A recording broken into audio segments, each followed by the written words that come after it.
Welcome to the webinar series. I'm going to just hand over to Professor Peter Brennan here to introduce ourselves. Well, good evening, and thank you so much, everyone, for giving up your evening to join us. And I know we've been joined by colleagues from as far away as India and things, so you're very welcome, Guru and colleagues as well. Victoria, can I just sort this out once and for all? You introduced me as Professor Brennan, and at the brief before we came online, I made it clear I wanted to be introduced as Peter, and you've still called me Professor Brennan. So we're going to talk about team briefings, and a lot of this is about reducing hierarchy, and so you've immediately created a hierarchy by calling me Professor Brennan. But I think it's absolutely fantastic, Victoria, that you're chairing the session as a trainee and as a member of the council. So thank you so much as well. So my name is Peter Brennan. I'm a maxillofacial surgeon. I was introduced to human factors probably about 7 or 8 years ago by a retired British Airways airline captain, 747 captain, who really opened my eyes to team briefings, to communication, and so on. And I guess the rest is history, really. And the more experienced I become, the more I think I understand and recognise the need for non-technical skills such as human factors. Here you can see the Gray's surgical anatomy, and Susan Standring is here as well as the editor of Gray's. So nice to have you with us, Susan. But I think, for me, the most important thing is before you pick up a knife and before you start operating, you have to understand team dynamics. You have to get the most from your team, and this is what this evening's really all about. I'm delighted to be working with two senior British Airways captains, Graham Shaw and Chris Holden. They have a company which you can see here, Critical Factors. And they train not only airline captains, but they work in hospitals, St George's Hospital in particular, and others, and have made a huge difference to safety. And I'm very lucky as well, guys, to have published 7 or 8 papers with you now, including one in the BMJ for ASIT and others. So the purpose of tonight's seminar really is to talk about team briefing, and guys, I don't know whether you want to say anything else about yourselves just before we move on. Sorry. Yeah, well, good evening, everybody. My name's Graham Shaw. Chris will be introducing himself shortly, but I founded Critical Factors after a visit down to the cardio cath lab at St George's Hospital, and really that's what we tend to do most of the time. We're working with teams in their workplace, sharing ideas that are adapted from aviation and other safety critical industries, but really to just bring the best team we can.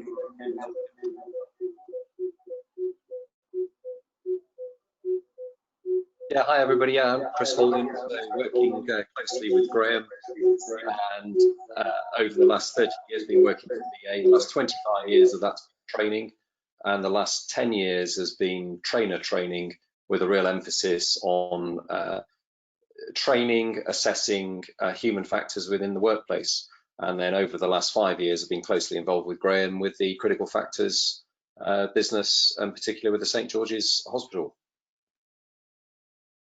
So I think I'll just say again, I'm Victoria, one of the senior general surgery trainees, also a member of the Royal College of Surgeons of England Council, and I've taken part in some human factors courses and helped run some, but by no means a wonderful knowledge about this. That's why you have these people here. So I think it's worth pointing out. A lot of people sometimes say, "Oh, you can't compare aviation and medicine or surgery," and that's absolutely true. Actually, they're completely diverse professions. But what you can do is you can take the skills that these chaps and girls have and apply them into healthcare. And you know, their communication skills, their team working skills, their hierarchy skills, and things are absolutely amazing. So the purpose of tonight really is to enhance your skills at leading a successful team briefing, and hopefully when we go through this, you'll see that you can hone your skills. You know, there's no such thing as once you know how to do a brief, you know how to do it. Every team brief will be slightly different. and to understand the support and the protection that your team can provide. And for that, for me, I think it's very much about using the team to be your eyes and ears. You know, we're going to talk a little bit about situational awareness, but actually your team are absolutely critical in looking out for you and for your patient, obviously most centrally, and minimizing error. And thirdly, at the end, we've got an opportunity to ask us some questions. Please ask whatever you like, and hopefully we'll be able to answer those. So Graham, I think I'm going to hand over to you now, aren't I? Yep, that's the plan, Peter. So thank you. So just to kick off, I thought we'd start this evening by asking a question, really, and to see whether you agree with this as an aim of what a brief is about.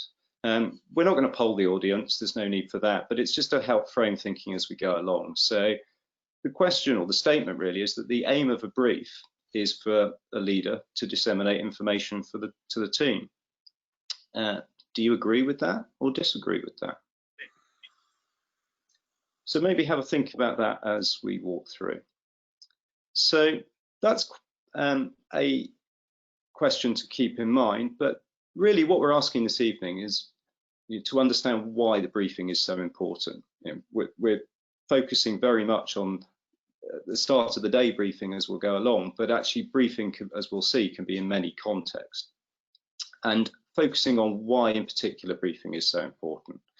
Now, a conventional view of briefing would be one where it's for leaders to disseminate information to teams. So often we might think about that in a very classic setting, say, you know, I don't know, the general going into battle, telling his troops what they need to go out and do.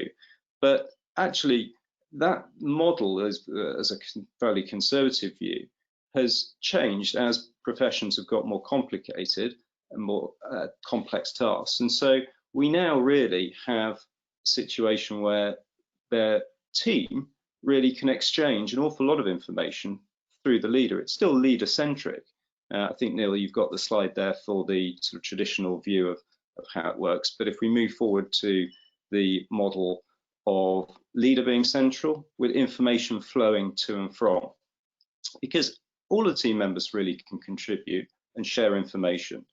Obviously, we're not displacing the leader. They still need to be central to this process. But the idea that everything flows one way from a leader to their team is maybe a little bit of an old school way of thinking. Now, at Critical Factors, we like... Graham, can I just chip in here as well, actually? And it's, I think it's really useful for the consultants to let their trainees lead a team briefing to get experience in that and to understand the thing. That's really, really important. So please, if you don't do that, please can I ask the consultants, please give it a try, just get some feedback from your trainees, and you know, it involves them more and they feel empowered, which is what reducing hierarchy is all about. Sorry, I interrupted you, mate, sorry. No, absolutely. You know, when we say leader here, it doesn't have to be simply at consultant level as opposed to the person leading that briefing. I mean, that's a really important point to make.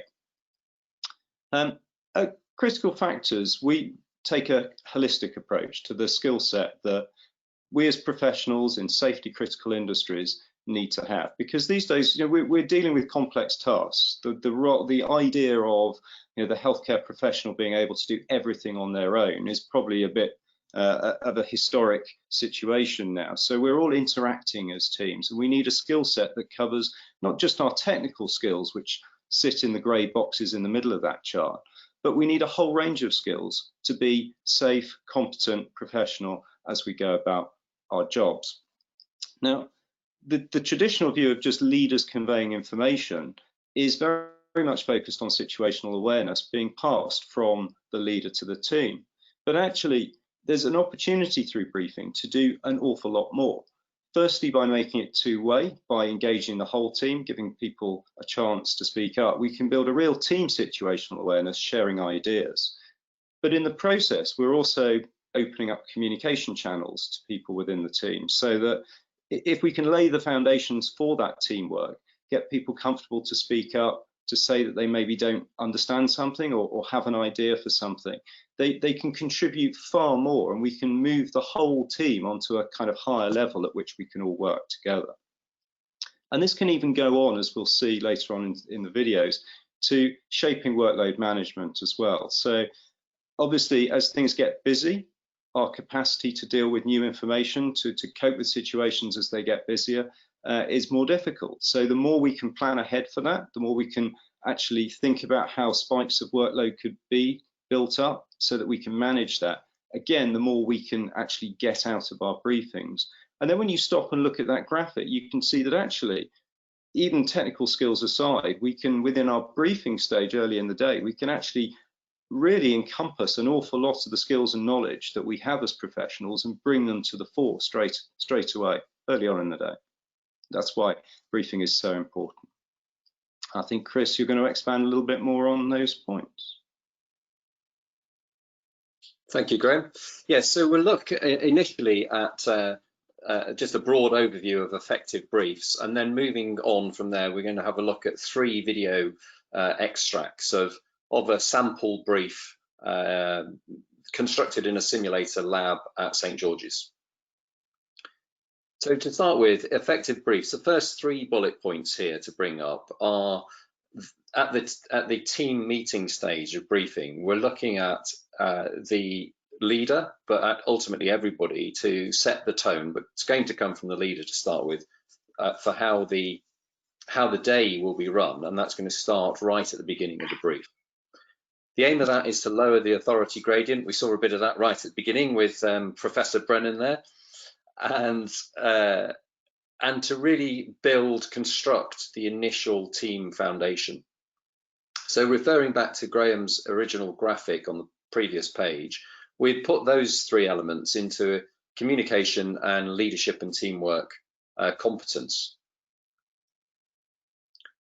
So that's setting the tone and the initial stage, the meet and greet stage of the brief. We then get stuck into, well, what do we put in the brief? Well, we share a plan of what, and that might be a day's plan, it might just be the plan for the next procedure, it could even be a plan, a change of plan within a procedure where you're doing a mini brief. You're going to identify threats and concerns for the day, and once you've identified those threats, you can identify and set really clear bottom lines of how to deal with them, including really highlighting how you'd like other members of the team to step in and advise you when your situational awareness may be reducing because of increasing workload. Other members of the team are really coming to their own as being able to step in. So we're setting those clear bottom lines, which should go hand in hand with identifying the critical points in the procedure. And within the team, different people are going to have different critical points depending on their role. Consider what might go wrong, consider the what ifs, consider the contingencies and how to resolve them.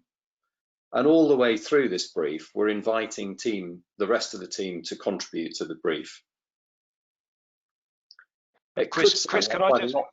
Yeah, of course, Peter. Can I just butt in there and just talk about the what ifs, because that's a really interesting point. And if you plan the what ifs beforehand, so you're doing an aneurysm or you're doing a bowel repair or a head and neck case, what if this happens, what if that happens? Hopefully it isn't going to happen, but when it does happen, you don't get that startle response, which is much more likely to make a mistake if you have that startle response. So the what ifs, Chris, absolutely vital. Sorry, thanks. No problem at all. Perfect. And actually, if you go back, there's quite a lot of significant research-based evidence on the more that you've thought about how to carry out a task, in particular the what ifs, the better the outcome is. Whether that's making an omelette or doing our complex tasks.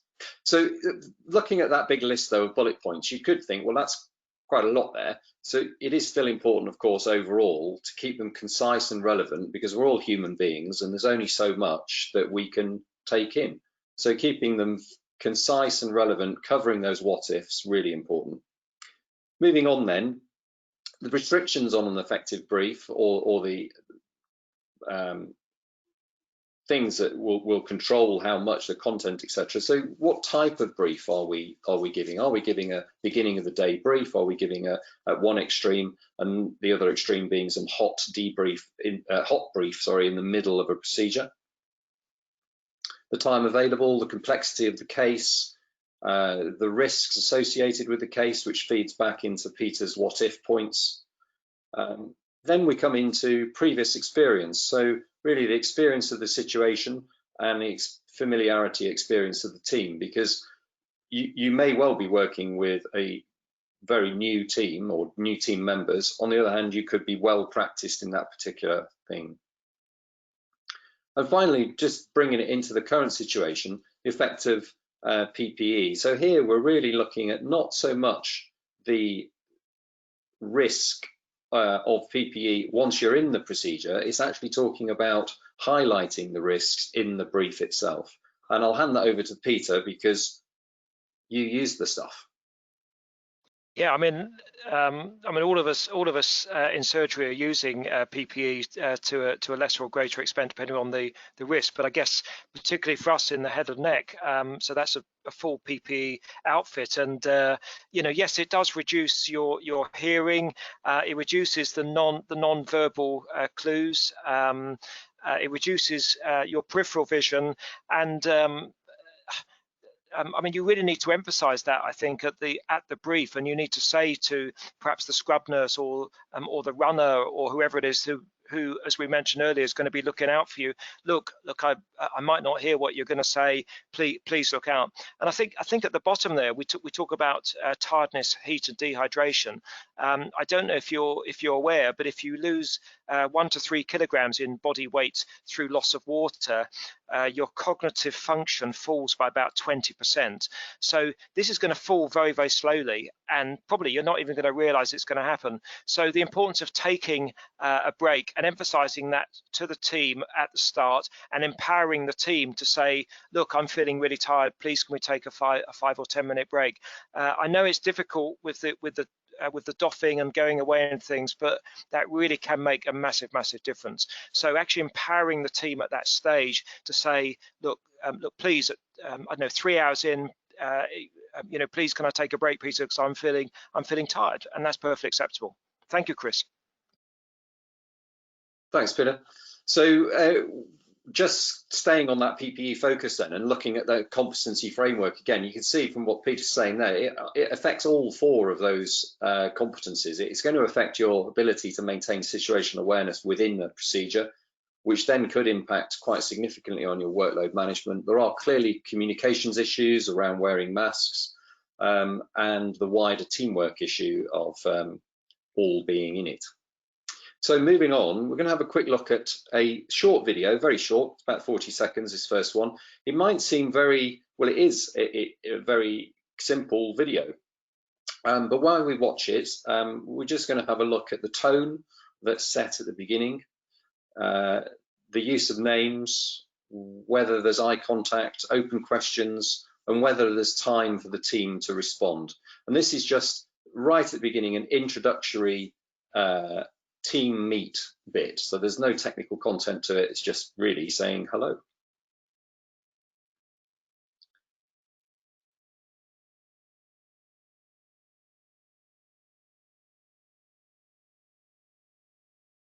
All right, good morning, everyone. Good morning. Good morning. So we've got a full GA list today.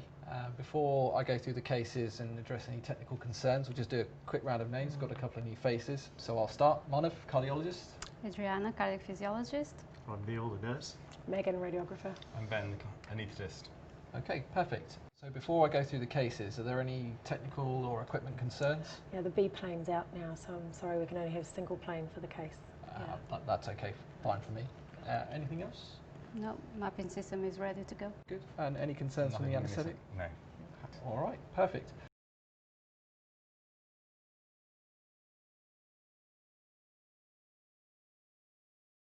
Thank you. So a quick wash up then on that video. So it's extremely short, but as a team member, would you feel like you could contribute? Do you feel valued from that introduction? Would you be able to speak up? And very importantly, would you be able to question your seniors, question the other team members? So really just a very short, maybe showing the initial importance of the hello. Moving on then, a bit more technical, and we'll hand over to Graham. Thanks, Chris. So the next video we're going to show is one where the leader's in a little bit of a rush to get the briefing out of the way. He's keen to start the case. And I think, to be fair, both as leaders and certainly team members, we've all been in that situation where people are keen to crack on. So really, what we'd like to focus is on this one is how the leader questions the team and where information really comes from, what it takes to get information flowing within the briefing. And of course, what that information initially coming leads on to get by way of contribution from other team members. So we'll just run that video and then have a little think about it afterwards. So we've got 3 cases today under GA. First is Mr. Smith, who's here for an AF ablation using radiofrequency energy. The second case is Mr. Jones, who's here for an SVT ablation. And the third case is Ms. Patel, who is here for a ventricular ectopic ablation. I'm going to use mapping for all 3 cases. Unless there are any specific concerns, shall we get started? There's just a couple of things I wanted to highlight. Mr. Smith's had a previous reaction to contrast and will need to be pre-treated with hydrocortisone and antihistamine. Also, he's Jehovah's Witness and will not accept blood products. So he will have the just take cell salvage, and I've got the machine on standby if we were to need it. Okay. He's got a couple of loose teeth, and so from an anesthetic viewpoint, we need to be careful with intubation. Also, if anyone's manipulating the TOE probe, just be aware of that when you're doing that. And then on the third case, Ms. Patel has got a background of sleep apnea, so we need to be, she's likely to need CPAP, and she'll need an HDU bed after the procedure. All right, thanks for flagging all that up. I just wanted to clarify, does Ms. Patel have her own CPAP machine, or do we need to find one to bring to recovery? Yes, the nurse practitioners tell me that she's got it with her, and I'll make sure it's brought down. Okay, very good.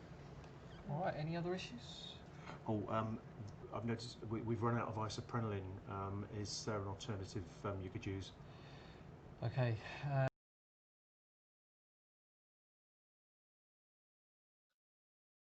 Right, so when we think about that video, think about how the situational awareness has changed for the team since the initial approach of, shall we crack on with the case, to by the end of it, how quite a few things have come up. And it's needed the support of the team to actually intervene, to stop things going ahead, to point these things out. And really, as leaders, certainly you have to think, so would my team speak up to support me like that? What can I do to lay the foundations so that my team are comfortable to intervene? Because you probably noticed that the anaesthetist Ben in that video needed a couple of times to interject. So do team members always intervene? Are they always willing to do that? What will it take? In that case, we saw how once the anaesthetist had intervened, a couple of other things came up, and we ended up in the situation that the nurse intervening, saying, well, actually, I think we've got this problem now. We haven't got any isoprenaline. And certainly time pressure, authority gradient, these are all factors which can contribute. Now, how can we turn that around and say, so how can we stop those impacting on the team dynamics? Well, I think as leaders, we have to be really mindful of not conveying our time pressure we feel ourselves onto the team. If we're going to ask an open question, give people, well, firstly, it would be much better to ask that as an open question. Do you have any concerns? Rather than leading it with a, well, unless anybody has any concerns, let's crack on. And give people the time and chance to actually open up and air their concerns. After all, we don't know what would have happened had one of the team members accidentally knocked the TOE probe, or what would we do if we ended up with a patient on the table and we can't find any isoprenaline? So these sorts of issues are much better flushed out and much better fostering the right environment for the team to come forward and contribute that information.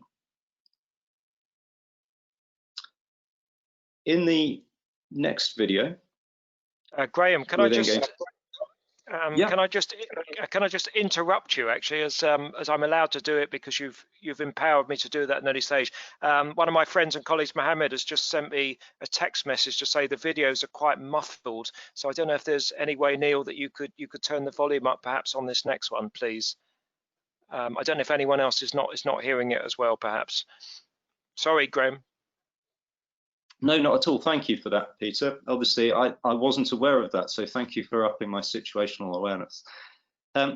In our next video, we're going to have a look now at a case where the risk has increased. And Chris was speaking before, and in fact, you pointed out the importance of planning for contingencies, events that might crop up. So what we really want to focus on in this case is, are the team aware of the increased risk? Do they know what to do about it? Have they resolved these ambiguities beforehand so that they'll know that they can recognize the situation and have a plan that they can go on to execute? So that's really what we're going to focus on in the next one. And you can see from the points in the slide that they're trying to eliminate any assumption and make sure they've got the resource available to actually manage the case. So let's have a look, hopefully with improved sound. That case could be quite tricky, and my plan is to take it out and to reimplant a new lead. But because there's a risk of venous injury or tamponade, I'd like the pericardiocentesis kept in the lab ready to go should I need it. Yep. Neil, can I just check that the patient's got a valid group and save? Yes, he has. Okay, perfect. So Ben, what he will need is a radial arterial line, okay. TOE down to monitor for effusions, and in the event that we do need some blood, Megan, if I could ask you to call the blood bank directly, sure. And Neil, if you contact the surgeons, I've already let them know they're on standby. The numbers for both of those departments are by the telephone outside. Are there any questions or concerns regarding that case? I must apologise. Actually, I've had another message, and this actually this wasn't planned. I promise you this, but Lisa's our scrub nurse who's listening in, who says it's still muffled. So so many apologies for that. We did check it before, and it seemed to work fine, didn't it? So apologies if you couldn't hear it too well. Okay, I think that's probably going to be a challenge to resolve within tonight's webinar. Maybe we can see if there's anything that can be done for the recorded version. The purpose of the video really was to highlight the planning that the team had gone through in the brief so that they could identify what the threat, what might manifest. And so there was clarity there that they would know something was going wrong and that they would have a plan to execute if that were to take place. But that plan in terms of its execution was clear in terms of roles that were going to be allocated and what each individual person was going to need to do and the resource externally that would be pulled in. So in practice, what that meant was that if they needed blood, that blood was arranged on standby, that where the telephone was in the room and the number that would be there to call for it. So each stage of the execution of it had been thought through in terms of, okay, yes, I'm going to have to do that, but how am I going to do that? So they're tackling what could happen, how will I manage it, and what should other people be doing in order to make this situation safe.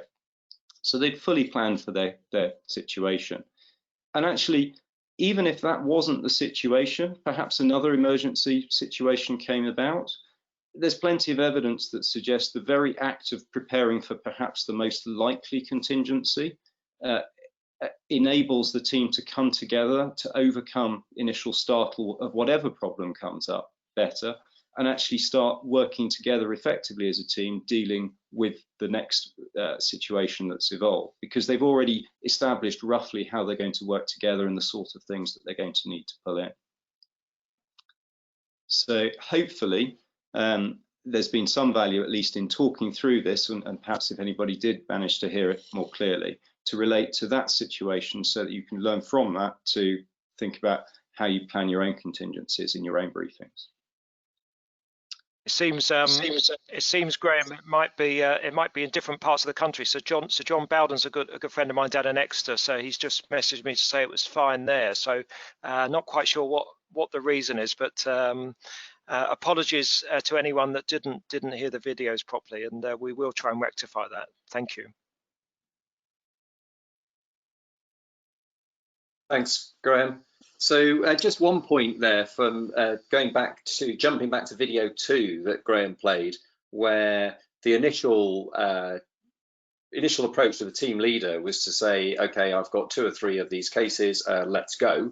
And then there was lots of really useful input from other members of the team. And that's just to loop that back to the first video we saw, and really making the point that the most likely reason that is possible, those stepping ins are possible, is because there's been a flattening of the hierarchy right at the beginning of the team meeting.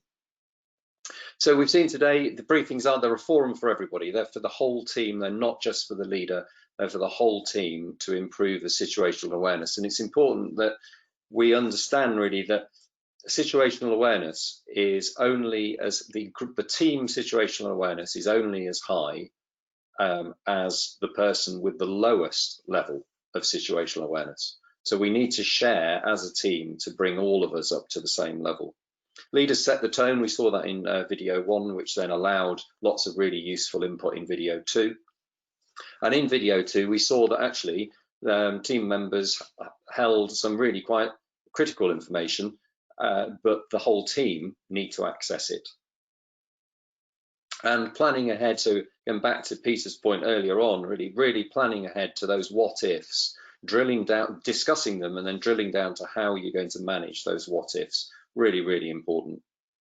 And as part of the briefing at the moment, one of the threats that we're going to talk about in any briefing at the moment, I would imagine involving PPE, is the threat of the PPE itself. That is something to discuss, how you're going to manage it. So hopefully that's what we've seen. And yeah, go for it, Peter, and then I'm going to hand over to you for a summary anyway. May I just chip in there? Thank you very much. So just to give you an example of communication, and this was a failing perhaps of mine, actually, to be perfectly honest, and Lisa's our scrub nurse who's listening in who will confirm this. So a few months ago we had a different anaesthetist, and in fact we didn't make it clear that if there's going to be a what if and whatever you, and we were working around the carotid artery doing a neck dissection, and I told the anaesthetist I'm working around the carotid, I'm putting some local anaesthetic in, and there was no response back from the said anaesthetist at all. So a couple of minutes later I said again I'm working around the carotid because of the vagal reaction, of course, and I had a very abrupt, almost a shouting tone back from the, I heard you the first time, and it's like, you know, and that startled for me. I was quite upset, but I guess I hadn't actually made it clear when I was leading the brief at that point that please, you know, if we're at a critical stage or whatever, please could you repeat back to me that you've actually heard and understood what I'm saying, and that's really important as well. I think you touched upon it, didn't you, Graham, with the communication, but particularly in the PPE situation, you know, that repeat back is absolutely vital, and establish that from the outset. Thank you. Yeah, thanks, Peter. And I think that almost flows into a little bit of something for the future to consider. Is obviously in the aviation industry, we've got an awful lot of very highly standardized language that we use. And from the work that we've done within the medical sphere, that seems to be quite different. And the standard language might be standard within a particular team, but if you move to a different team, it could be completely different. So yeah, agreeing what those standard protocols are in the brief would be useful. Yeah. Over to you anyway, Peter. Now, thank you for a summary of the day. Well, thank you very much. And obviously, given the time constraints, we only wanted to give a half an hour presentation just to really summarize, I guess, what a good team briefing is about, really. And I think the kind of take-home points are, if you can move on, Neil, with the slides.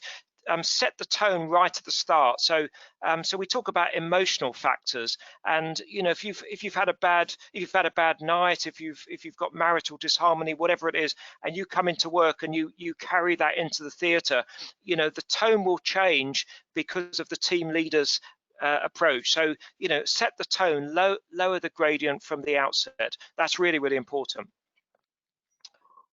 Share the plan and involve the whole team. I mean, we sometimes talk through the case, not the fine nuances of the surgery or the anatomy or what have you, but we talk through the case in general terms, and we talk about what we need, what might happen, what the registrar is going to do.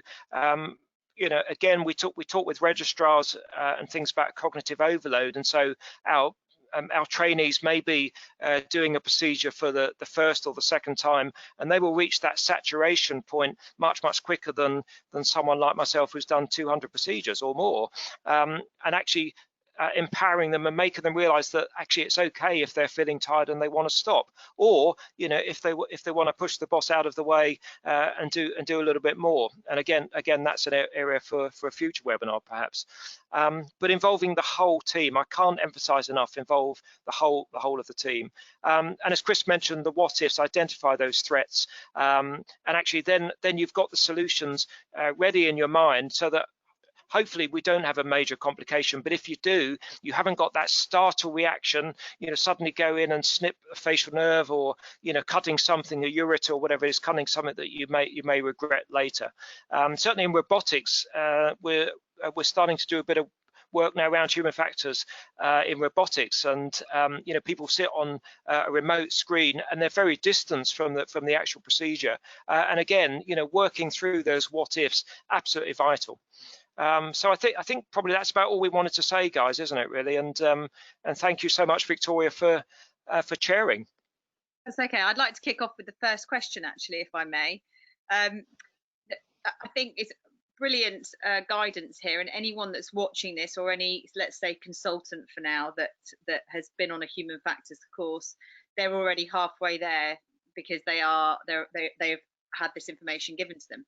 What do you do in a situation, either as a trainee or as a consultant colleague, where there is someone there, either, let's say it's the consultant for now, who isn't doing any of those things, and you as the other consultant or as the trainee is very uncomfortable, but if they haven't done any human factors stuff that you've talked about, and they're introducing themselves as Mr. or Ms. whatever, and they're very rushed and stuff, how do you as a junior person, an HCA or anyone, try and change that around?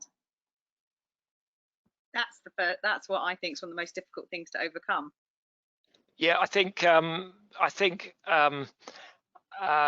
lot of us are changing our practice, and in fact my own practice has changed and continues to evolve, actually, to be honest, Victoria.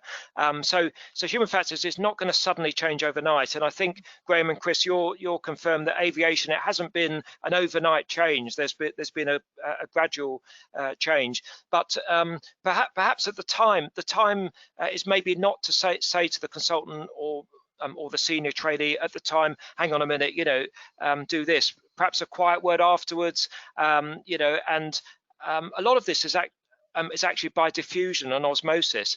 And if you've got someone that doesn't want to change, and that's understandable, perhaps, and they don't want to make that transition, but if they're seeing other members of the team interacting well, having a bit of humour, whatever, that makes it. But I certainly wouldn't do it, Victoria, in front of everyone. No. I don't know if you've got any comments, Graham or Chris. Yes, I have. Yeah. So I think one technique, maybe not, as you say, maybe not right in the moment, but perhaps post procedure in a quiet moment, is to always try and depersonalize these things, because we're talking about behaviours, not personalities. We know there's an element of personality involved, but actually what's important is ultimately the behavior. And you can, if you want a behavioral change, compare it to other people, not necessarily by name, and that can be really helpful. It can be, as a trainee, you could stand there and say, I've noticed on a different day that this is how we do a briefing at the beginning of the day. Is that something that's worth considering within our team now. So you're not directly attacking the individual, but you are highlighting that there is a better way, and over time, by osmosis, maybe they'll change.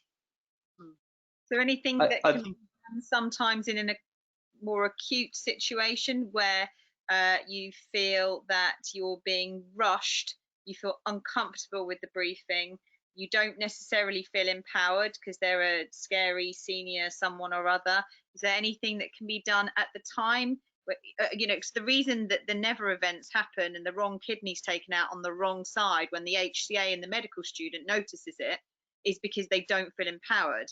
And if that consultant or whoever it is hasn't been on one of these courses and maybe is empowering these people to speak, is there anything that more junior or more scared, whichever way you want to put it, people can do at the time to try to? Yes, I think there is. We've have slowly evolved through that in aviation, where in one sense it's quite a hard message, but ultimately everybody in that room as part of that team is a professional and has a professional responsibility to step in and speak up when they are uncomfortable.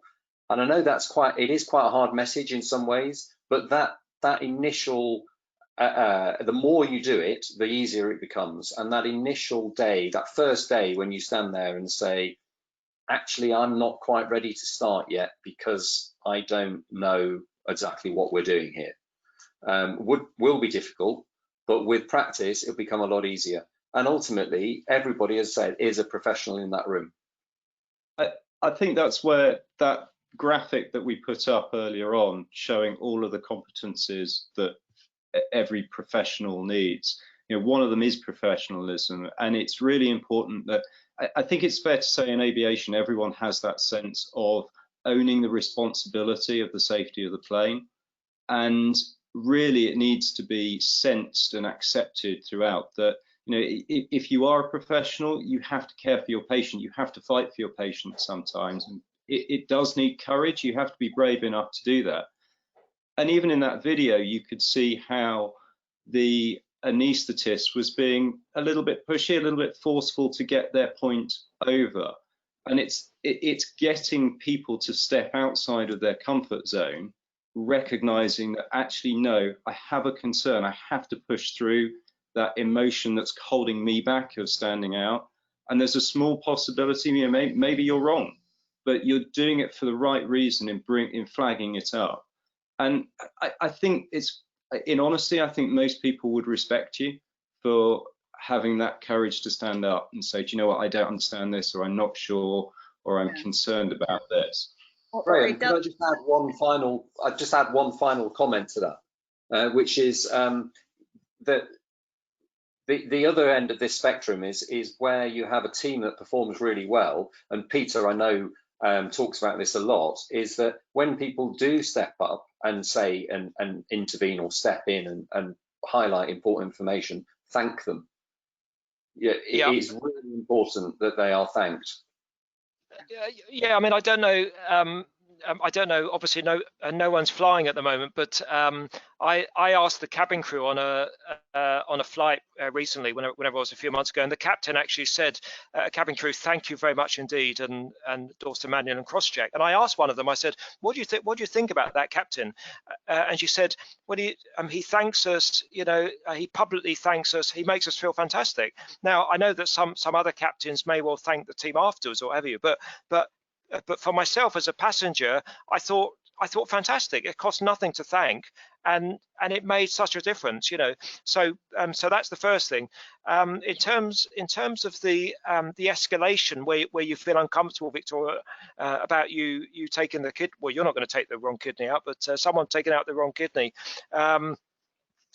There's an escalation. So so it's called PACE. So first of all, you kind of probe, that's P, you kind of probe the surgeon, the consultant, and say, well, I thought we were going to do the left hand side today, and you're prepping the right hand side. You're just probing. You're not really challenging. Then if they then carry on and they're not listening to you, then you alert them. So that's the A of PACE. So you say, well, hang on, the consent form here, or there's a bit of ambiguity here. You alert them. Then if they still not going to listen, then you challenge them. That's the C of the PACE. And you say, look, you're actually going to take out the wrong kidney or do the wrong side. And if they still carry on, then you just call an emergency. You say, oh, please call 222 or whatever your emergency number is. So that's an escalation process, which is well known in human factors, and I guess people that haven't done human factors courses won't know about that, but that's widely used throughout medicine, not just in surgery. So that's important. But the power of the thank you.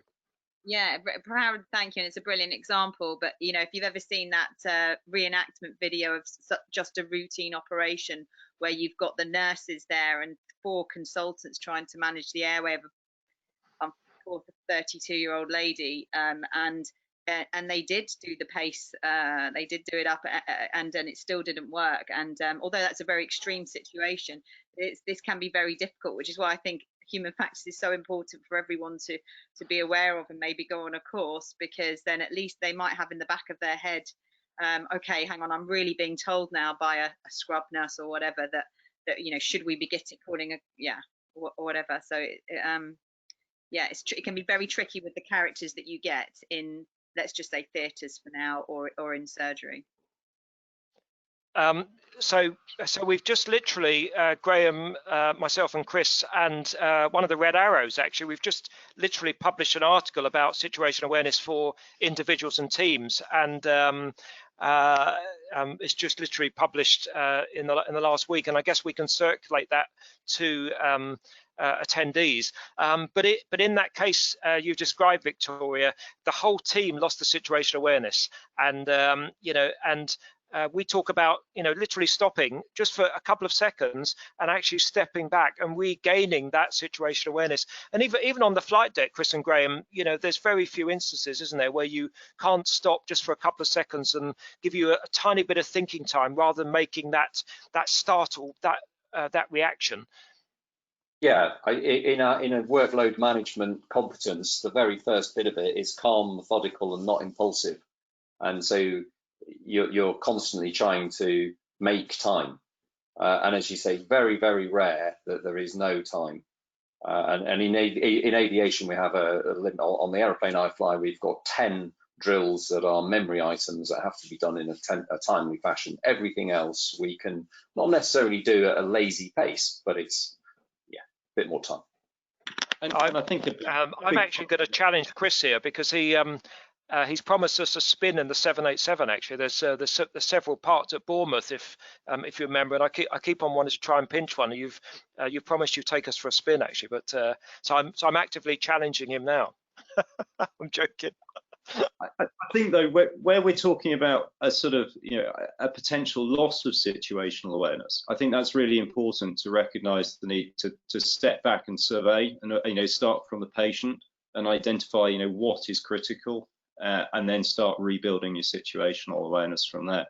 And it's really important to challenge your thinking, and again, you know, the power of those open questions to ask other people, you know, what do you see? You know, tell me what your concern is. Because there's so many circumstances where people have started the other way around, with trying to push their mental model, their understanding of the situation onto other people, and they're then trying to convince everybody that that's the fact that's happening on the ground, rather than actually stand back and appraise. And I think especially when you have authority gradient as well, that can make it really difficult for juniors in the team to challenge that. Just that just coming back to that situation awareness. I mean, we talk about tunnel vision, and you know, this is how you kind of going down a dark hole and things, and mistakes happen, you know. And I guess in surgery, for those of you who don't know, the operating theatre is probably the most dangerous place in the hospital. So 1 in 20 hospital admissions has some form of error, and of those 1 in 20, another 1 in 20, so that's 1 in 400 has a serious error, and most of those occur in the operating theatre. And so you can lose your situational awareness very, very quickly. And so the thing to do is just to step back in time. And one of the tunnel visions for us is time. So if you're doing a complex neurosurgical case, and time will just tick away and you'll totally lose your track of time. So for us, we will say at the team brief, and Lisa's listening as one of our scrub nurses, Lisa will say to me, right, you've got to 3 hours now, or 2.5 hours, whatever we decide. Is it safe now? Let's just stop and take a break. And that's what we do. We walk away, and we've audited our results and find that we actually catch that time up of the 10-15 minute break that all of us have. So, you know, you regain your situational awareness. And I think that's a really great example of defining a bottom line for people to be intervening against, to say, actually, you know, because you've given someone a specific point to know that they can speak up at, they've got something that's totally independent. They're not challenging you or your authority. They're simply saying, well, you asked me to tell you when we've reached this point. I can recognize that because it's a very visible parameter, and now I'm bringing it to your attention. And those sorts of examples, be it, you know, an amount of medicine that's been administered, or a patient's pulse or blood pressure, you know, a hard statistic, having something that's a measurable parameter to be able to use as some kind of, you know, bottom line or critical point definition is really powerful. Should we go over to some questions from the audience? Yes, please. Yeah. Jane, have you got any? Yeah, we've had a fair few through, some of which you've managed to answer before we got to them. So well done, thank you for that. Efficient, very efficient. But some that we haven't quite touched on. Somebody has asked that, how do you learn about how effective your briefing has been? Do you ask for feedback, and do you do debriefs? Okay, so that's probably a subject of another webinar. But yes, the only there's two ways of assessing, two obvious ways of assessing whether or not your briefing has been effective. Putting it in medical terms, first one is, has your patient survived? And the second one is a debrief. So comparing in the debrief, looping back to what you talked about in the brief. So you may have highlighted a set of potential what ifs. You've laid out a plan for the case, and you can then pattern match in the debrief back to that brief and say, well, did it happen as we predicted? If not, why not? Could we have predicted it? And again, if we didn't, why didn't we? So those are then really good exploratory questions to have before doing the next case, and they're where the whole team can learn from it. So yeah, the importance of a debrief is really, really high up there, you know, on the back of a good brief. And I don't think the debrief necessarily has to be a formalized, you know, sitting down and lining up like the briefing. You know, perhaps if a case has gone well, praise the team. That's really important. Praise the trainees. You know, you did a really lovely operation today. Say that publicly to all the team members, and it makes the trainee feel fantastic. Similarly, if the trainees had a bad day and something's gone wrong, please don't blame the trainee. The trainee will know that they've made a mistake. So I will never say, you did this, you know, you did this wrong. I will say, we put a hole in the jugular vein today. We did this. Now, the trainee will know that they have done it, but I'm not belittling the trainee. And maybe afterwards, you know, when we do adopts or what have you, and then we'll talk about it and we'll look at the learning points rather than, yes, okay, there may be some negative points, but we look at the positive points and we're going to say, how are we going to make sure this doesn't happen again? What are the learning points? These are the things you did well. A bit like the sandwich, Victoria, isn't it? You know, you put the negative feedback in a sandwich, and so you start with a positive, you then give the negative, and then you end on a positive as well. And the power of the Costa coffee actually as well. It's you know, taking the team for a Costa coffee. In fact, I learned today actually that Portsmouth has got, I think it's the largest Costa in Europe now actually, and you know, the number of teams that actually go and sit there is unbelievable. So, you know, the power of taking everyone out of the theatre environment to another setting or to the coffee lounge or wherever it is, that's I can't emphasize that enough. I think it's really important though as well to understand that as Peter said, you know, the debrief is really a team debrief, or ideally, rather than, you know, you might have a separate trainee debrief if someone's, you know, if it's an educational session that you want to discuss personal development on, but in terms of a team review of how it works, you know, it's important to keep it at that level. But also to recognize that sometimes, you know, the debrief may, as Chris said, you know, the patient's alive and happy, nothing transpired. Therefore, to recognize that that doesn't mean that the debrief, or rather the briefing that you had, wasn't necessary or constructive.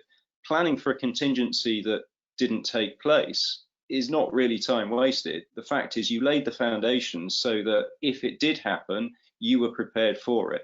Maybe today, we were lucky that didn't manifest and we just got through our day quite nice and easily. But you know, you have to recognize the value of having been prepared as well. And I guess those of you who might have been to some of my human factors talks and things, I often start off by saying, would you behave differently if you shared the fate of any error that you make with your patient? So if you look at Chris and Graham, if they don't brief properly, everyone's going to die, plane's going to crash, everyone will die, including them. If I don't brief properly with the team, you know, we might make a mistake, but we walk away from that experience and the patient may be scarred for life. They may have the wrong site done or what have you, but we still walk away from that experience. So would you behave differently if your life or limb depended on a good brief? And if you ask yourself that question, I think the answer would be yes, I would. I would change the way I brief, actually, you know. Yeah. I think finally, you'll also find that some people, you'll get feedback from your team. They'll tell you whether they like your brief, that they'll tell you what's good about it. And talking before about how you get things to spread, so more and more people do brief and encourage participation of the team.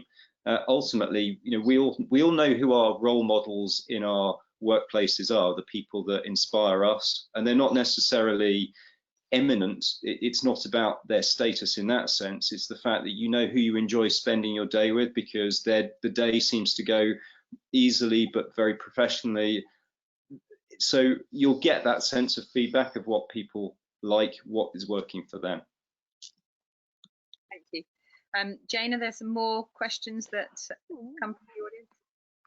We have had a few more through. For just as a bit of a highlight, if there are some of the questions that are a bit broader, we will try and pick up in future webinars. So if we don't answer your question tonight, I'm very sorry, but we will try and pick them up either through online resources or other means. So do keep watching the social media and things like that. We'll try and share as much as possible. So we've had another question regarding debriefing. Someone saying, how do you get engagement with a debrief? They find it difficult as people quite often want to just rush off at the end of the session. So that's quite a good linked one. Any thoughts? Yeah, Peter, have you got something that you'd like to say first about that? Yeah, so like I said earlier, Victoria, so the debrief doesn't necessarily have to be formal. So for example, if the team's closing up the wound at that stage, you can actually talk through. Now, people might criticize and say, well, actually you're multitasking and you can't multitask, but you know that is an opportunity to actually talk. Yes, most certainly. You know, again, that's something that has to evolve. You can't suddenly, right, okay, we're going to do a brief, we're going to do a debrief, what have you. Again, it's an osmosis. It's something that slowly evolves. Chris and Graham, I don't know if you've got any pearls of wisdom. Yeah, I'd add, I think the question to ask, each member of the team, really, the question to ask themselves is has something happened, good or bad? Has something happened here that we could all learn from, and is something that we would either like to not do again and understand why, or it's something that was really good and we want to understand why it was really good? And if you think there is, your two choices are you walk out and just go home and you've learned something that day, or you might have learned not to do something, or you've learned something. But what about the whole team? You know, we're not just here talking about the team on the day, we're talking about your whole hospital, your whole trust, and then ultimately the whole medical profession or aviation profession for us. So it's really important that we share those learning points. So if there is something, try and speak up, a bit like the question earlier on about speaking up in brief. Speak up is actually really quite a good idea here. We have a chat about maybe it just went really well. I really like the way you did that, and I've really learned something today. And then we know that everybody has learned something.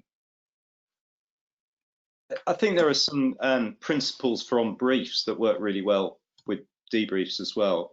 Firstly, concise and relevant, because one thing that people fear is long-winded debriefs at the end of the day when people are tired and they want to close. I mean, we're all human, that's natural, isn't it? So by being focused on it, by keeping it to the point, keeping it simple, but also keeping it objective and about the team as well, because that can put people off when they fear that it's going to be about them rather than the whole team experience. There's nothing to stop you including just a very quick one-liner at the end of your brief to say, guys, would it be possible if we could just very briefly at the end stay together for a moment, just have a very quick debrief of what went well and what maybe we need to reflect upon. And failing that, if you really can't get the engagement, or it's just not the day because people have got other commitments and the team disbands, then ultimately bring it up at your next briefing. I can think categorically of one example that I had with a crew where an event happened on a previous flight and we talked about it afterwards. But the next time I came into work, I was talking to my cabin crew and sort of said, I just want to share this experience with you because this happened on my last flight. And instantly, it actually brought an otherwise fairly routine briefing to light to say, we're not expecting anything out of the ordinary today. But this is an example of how sometimes we get almost a bit too comfortable expecting normality, but this can come out and bite you. So we should always, if that's not our scenario today, we always just have to think a little bit that it could be our day, something changes.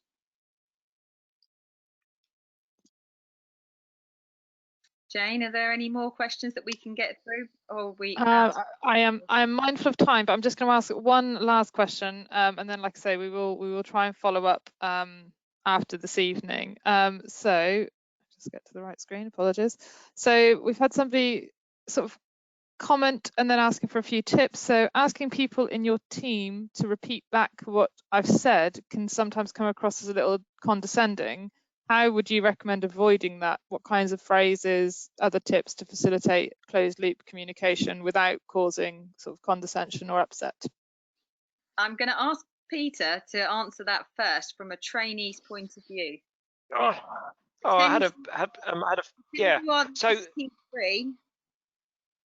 So I think repeat back doesn't need to be like it is in aviation. They talk about the altitude and descend to flight level 150, and then they repeat that back. I don't think it needs to be that. It can be repeated back in a slightly different way, perhaps, or what have you, with the anaesthetist or with the trainee or whatever it is.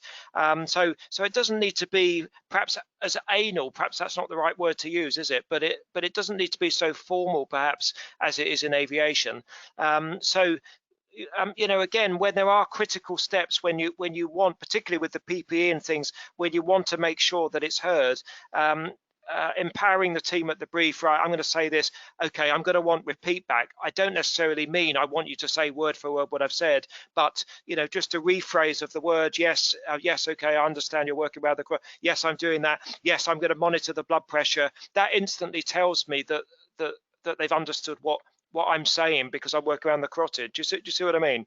I don't know, guys. Great. Sorry, yeah, Victoria.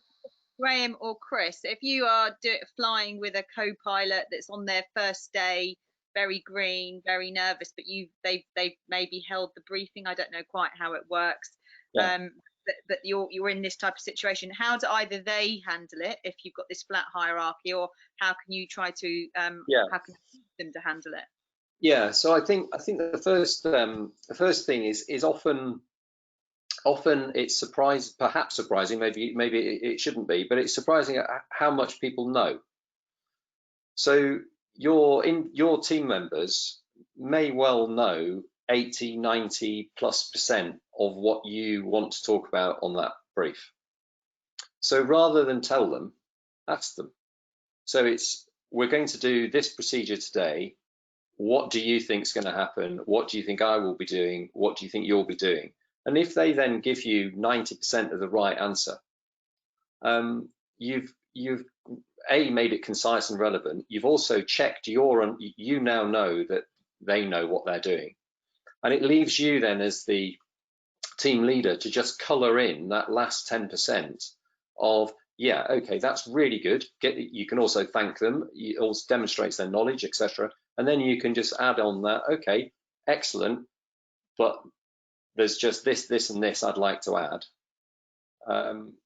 So that's how we would brief at work, even with somebody brand new to the aeroplane I fly on their very first takeoff on a training flight. When I'm taking them on their very first takeoff, I won't talk much. The brief will be, what do you think is going to happen? From pushback to getting airborne, break it down into time manageable chunks and say, what do you think you are actually going to be doing? What do you think I'm going to be doing? They'll give me 90% of the right answer, and then I'll just add in the little bits. And I think if I wanted to check somebody's understanding, I think I'd be probably quite diplomatic about it, so that I'm getting them to feel comfortable. I'd probably say to them, look, I've done most of the talking in this briefing, and just to check that I've managed to get everything across, do you maybe just want to just remind me of what you think I'm going to be doing at this point, or what the three main points are, just in case I've confused the issue by going into too much detail. There's nothing like a little bit of self-deprecation to get people to be comfortable to then contribute. And of course, when I go to work, I might be the captain, but it's really not about me. It's about the aeroplane and the operation and getting it to the best that we can as a team on the day. And it really doesn't actually matter to me what my colleagues, whether they perceive my status a little bit higher or lower. I think most people just want to get through the day safely and protect the operation. So actually, I'm very happy to do that, because I know where I sit. I'm sufficiently self-confident that I don't mind giving up a little bit of that impression to get people more comfortable to show to me what they've taken out of it. And just to chip in there, actually, particularly in that crisis situation when workload goes up, tensions run high and things, actually asking whoever it is, maybe it doesn't matter who it is, actually ask what should we do? What would you do? Because you've already mentioned, Graham and Chris, about making the decision and actually doing that, and that actually might be the wrong decision that you're about to make. And of course, a trainee or whatever with confirmation bias, they're just going to support your decision at that point, and that might be the wrong decision. So actually saying, what do you think we should do? And if they look at you blank faced and it's like, oh gosh, this chap or this lady hasn't got a clue, it's like you're not saying that, you're giving them the option, so that you're not introducing the bias. And then if they say, well, I don't know, then you could float the idea, well, shall we do this? Should we do this? Not, I'm going to do this, So again, that openness, I think, Victoria, that was what I was trying to say earlier. That makes a massive difference, rather than having that really steep hierarchy. And of course, there will be situations where you do rapidly have to take control if there's a major hemorrhage or whatever it is. I guess very similar to you, Graham and Chris, if there is an acute problem, you do perhaps need to assume command if the first officer's flying, and you have to take control perhaps. And that's always there, but hopefully most situations it isn't, and it gives you time to think. Yeah, interestingly, it's the sort of last thing I would do. So I go to work and I view myself as a fairly old man sat on a sofa in a glass box smoking a pipe, and I only come out of my glass box when I really, really have to, and the rest of the time I sit there and I just watch and to an element orchestrate, but watch the highly competent professionals around me do their jobs. And yeah, in an emergency on an aeroplane, actually, generally speaking, the first thing we do is actually give control, direct flying control of the aeroplane to the first officer, because that then leaves us to think. They do, and we think. Yep. Yeah, absolutely. There's no point trying to jump in and control things. Being a leader doesn't mean to say that you have to be hands-on. There's an awful lot to be said for stepping back and giving yourself the capacity to do that.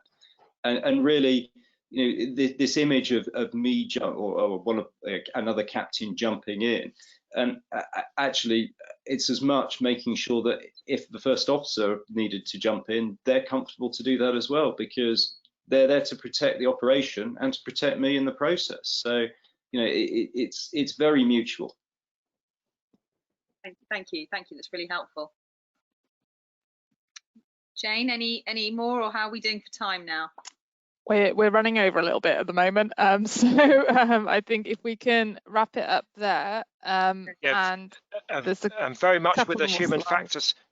Very much with the human factors hat on, time is important. Make sure you take the breaks and things. So I'm for ending it now, and I would just like to thank, if I may, Penny, Neil, and Andy in the background who work for Critical Factors. Again, they're captains on the 777 and the 787. So thank you very, very much indeed for all of your help. May I just thank you, Victoria, as well, and Chris and Graham, and you, Jane, as well. We put a lot of effort into this over the last couple of weeks. Thank you so much for making it happen. And I'm sorry to the participants, for those of you in certain parts of the country and things where the videos weren't as audible. Things. Hopefully we can rectify that. But thank you so much, everyone. Yeah, thank you. Just to mention, coming up on our future webinar series, we've got quite a few really interesting ones coming up. We've got Sue Hill and I believe Scarlett McNally are hosting a Care in a Crisis one. That's the next one we're doing, and then the one after that is going to be a really excellent one, because I'm hosting it with Farah Bharti about parenthood and the pandemic. And there'll be more coming up. Just keep an eye on our website. Thank you all for joining us very much. Thank you very much. Thank you everyone for taking part. Thanks very much.